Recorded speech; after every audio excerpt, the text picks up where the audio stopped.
It's pretty easy in the wake of a terror attack to let ourselves go to us versus them, to otherizing and tribalism. One of the most obvious gut reactions is to decide that the right solution is isolationism, to shut down borders.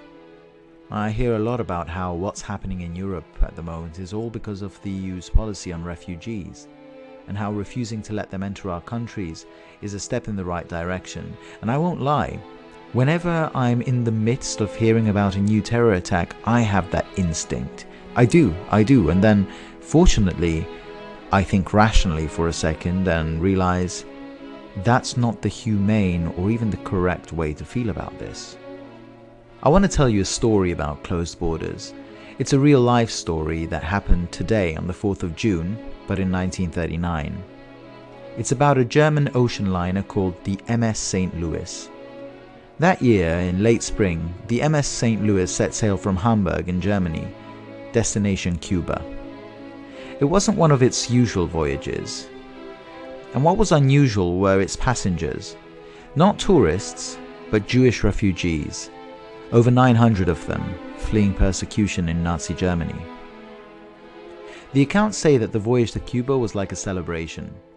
There were dances and concerts, the children were given swimming lessons in the pool that was on deck. The passengers were treated as esteemed guests. And this was entirely down to one man, the captain, Gustav Schröder, a non-Jewish German who insisted that the passengers must be treated with respect. He allowed Shabbos prayers and other religious services to be carried out on board, and even covered the statue of Hitler in the dining room with a tablecloth.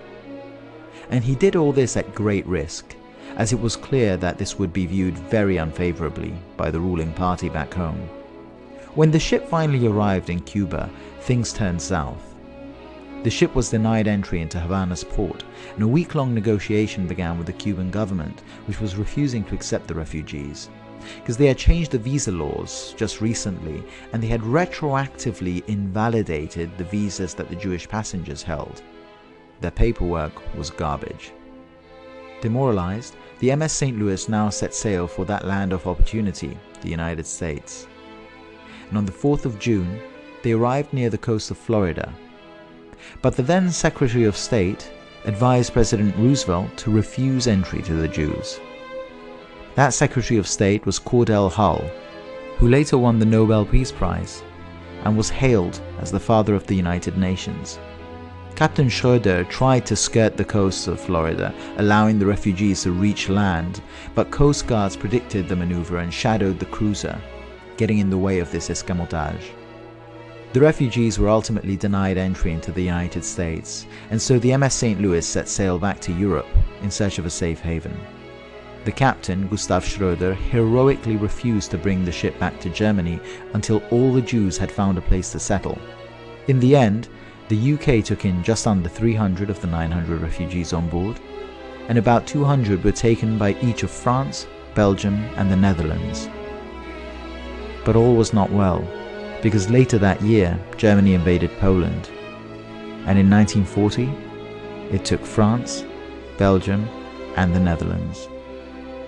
By the end of the war, about 250 of the passengers on board the MS St. Louis were killed in the Holocaust, each of whom could have built a home in America by then. The unfortunate journey to America of the MS St. Louis inspired a best-selling book, Voyage of the Damned, and a number of movies and documentaries since. Captain Gustav Schröder was rightly honored by Israel as one of the righteous among nations at Yad Vashem. There is no deep moral to this story.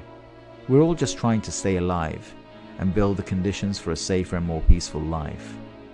And I think that refusing to lend a helping hand, for whatever reason, political, ethical, or just out of fear for our own safety, is a legitimate choice. It is. But whatever choices we make, we must also know that those choices have real consequences for real people. And we should take the time to remind ourselves of those consequences, and how or whether we are able to live with those consequences is for our own conscience to determine.